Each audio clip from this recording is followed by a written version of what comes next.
السلام عليكم شباب، ياكم عمار من قناة أمار. ومثل ما قرأتوا بالعنوان، أنا لأول مرة بحياتي رحت على السعودية. فمقطعنا اليوم إن شاء الله راح يكون فلوج عن رحلتي على السعودية. الشهر اللي فات يوم 19 انطلقت. الشنطة جاهزة يا عمار، وين رايح؟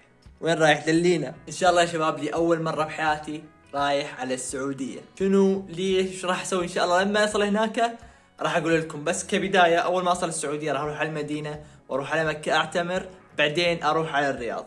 هذا تحتاجون تعرفونه بالبدايه. فنعم خلونا نتوكل على الله. طبعا انا من سكان محافظه صلاح الدين بالوسط شمال بغداد، وطائرتي من اربيل، فاحتجت اني اروح من صلاح الدين الى مطار اربيل.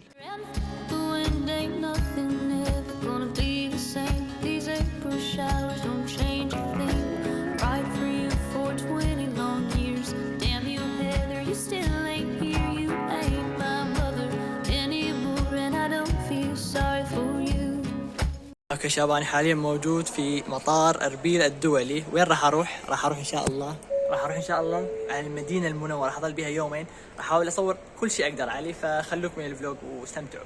طبعا ركبت بالطائره، بس مع الاسف هاي ثاني مره اركب طائره بحياتي، وهاي المره ما قعدت جنب الشباك، وحتى ما كان اصلا جنبي شباك، كان جنبي هذا الباب، فما اقدر اشوف شكله برا حرفيا. واخيرا وصلت الفندق يا شباب، حرفيا تعب مو طبيعي. طبعا هسه الساعة 10 وشوي تقريبا.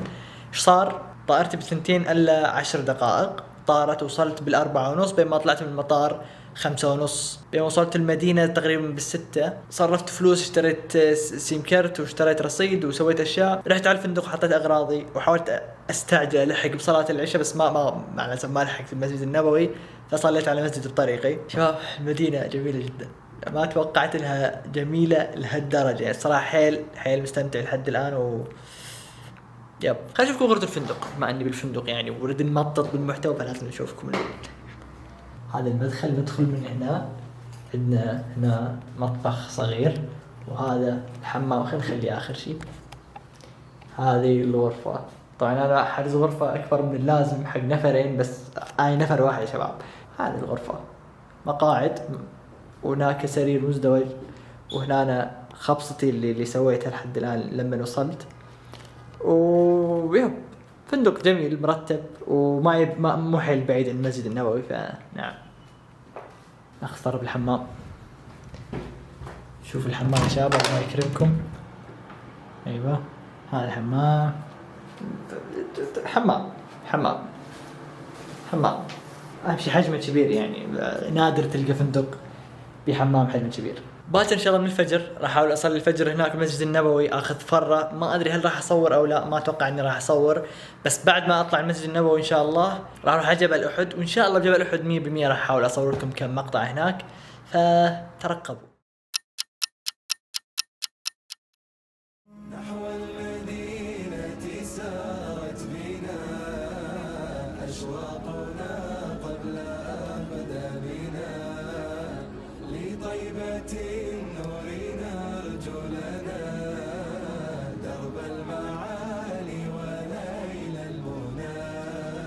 يسر لنا يا ربنا، يسر لنا يا ربنا. الركب سار حتى توارى، فانطوى بعد المدى، لما تراءت طيبة وضاءت، أشرقت روحي هدى. الركب سار حتى توارى، فانطوى بعد المدى،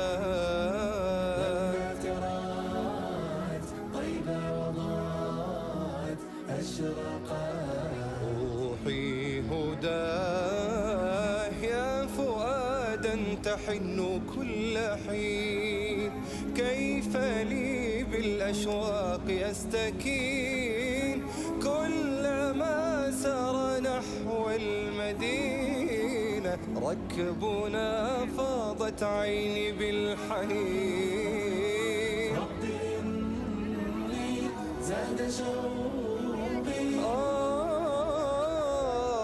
للمدينة. نحو المدينة سار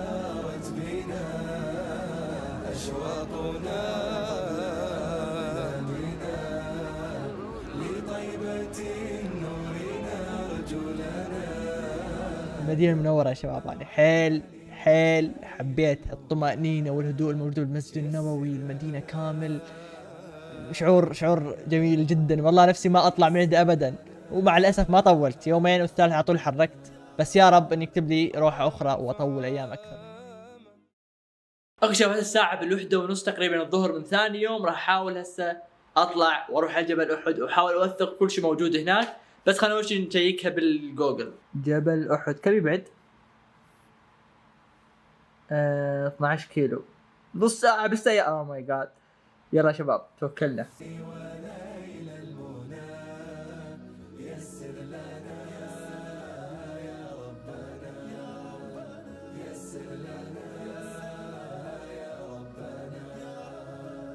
الركب سار حتى توارى فانطوى. وصلنا يا جماعة، هذا الجبل قدامنا. let's go، خلنا نصعد. طيبة وضاءت أشرقت روحي هدى. صغير يا شباب والله، توقعت أكبر من هذا بس يلا مو مشكلة.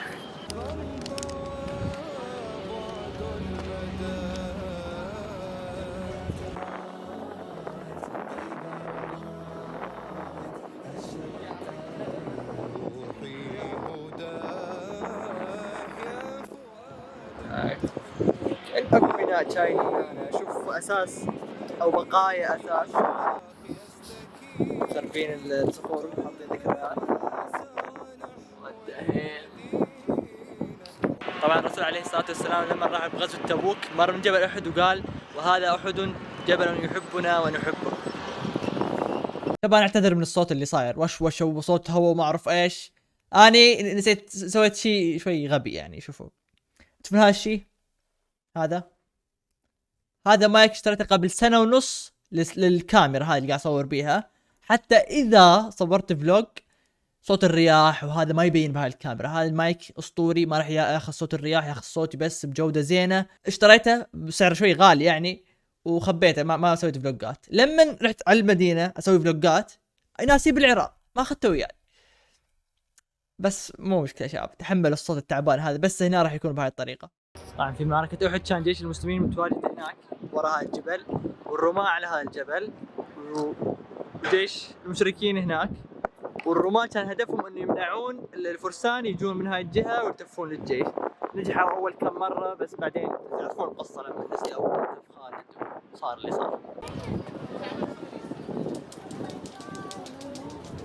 الساحة اللي وراه هي يسمونها ساحة شهداء أحد. كل المسلمين اللي استشهدوا بمعركة أحد دفنوا بهذا المكان، منهم عم الرسول عليه الصلاة والسلام حمزة بن عبد المطلب، مصعب بن عمير، عبد الله بن جحش رضي الله عنهم، وأكو غيرهم كثير. في الناس هناك يبيعون عجوة المدينة. أنا من زمان نفسي أجرب هاي العجوة، فلزقوا خلونا نروح ناخذ ونسوي مقطع أكل فوق جبل أحد. حصلنا التمرات الشباب. طبعا لقيت واحد يبيع وقلت له أنا بس أجرب كم تحسب لي 3 تمرات، قال خذهم مجاني، جزاه الله خير.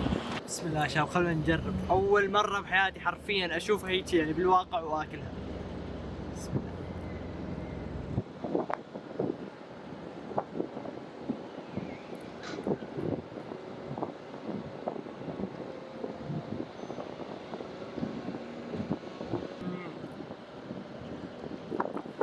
لذيذة والله.